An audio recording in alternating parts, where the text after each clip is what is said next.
अवधूत चिंतन श्री गुरुदेव दत्त श्री स्वामी समर्थ। येणाऱ्या गुढीपाडव्याला आपल्याला घरामध्ये धनधान्य प्राप्तिकारक तोडगा करायचा आहे।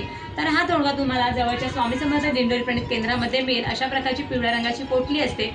या पोटलीमध्ये एक मोठं हळकुंड, तांब्याच्या पादुका, तांब्याचा गोल्ड कॉईन, 1 रुपयाचा कॉईन, त्यानंतर थोडंसं नागकेशर आणि जाडं मीठ दिलेलं आहे।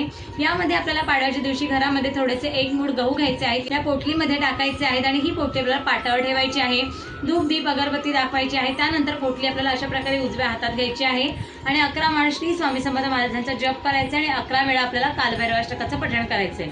त्यानंतर हा तोडगा आपल्याला आपल्या घराच्या ईशान्य कोपऱ्यामध्ये किंवा आपल्या स्वयंपाकघरामध्ये लावायचा आहे। जर गेल्या वर्षी तुम्ही हा तोडगा लावला असेल तर तो तोडगा आपल्याला विसर्जन करायचं आहे। अगदी जर जवळ दिंडोरी प्रणित केंद्र नसेल तर तुम्ही हे साहित्य जवळच्या जिथे आयुर्वेदिक औषधं मिळतात तिथून जर तुम्हाला मिळत असेल तर तिथून सुद्धा आणून तुम्ही हा तोडगा घरच्या घरी करू शकता। तुमच्या घरामध्ये काही आर्थिक प्रॉब्लेम्स असतील, निगेटिव्हिटी असेल, ती कमी करण्यासाठी आणि विशेष म्हणजे जर तुम्हाला तुमच्या बिझनेसमध्ये ग्रोथ हवी असेल तर त्यासाठी तुमच्यासाठी हे मनी मॅग्नेट ब्रेसलेट आहे। हे 100% प्युअर आहे आणि हे सर्टिफाईड आहे। तर याचं सर्टिफिकेट सुद्धा तुम्हाला याच्याबरोबर मिळून जाईल। जर हवं असेल तर दिलेल्या नंबरवरती कॉन्टॅक्ट करा। स्वामी समर्थ महाराज तुमच्यामधल्या सगळ्या चांगल्या इच्छा पूर्ण करते। श्री स्वामी समर्थ।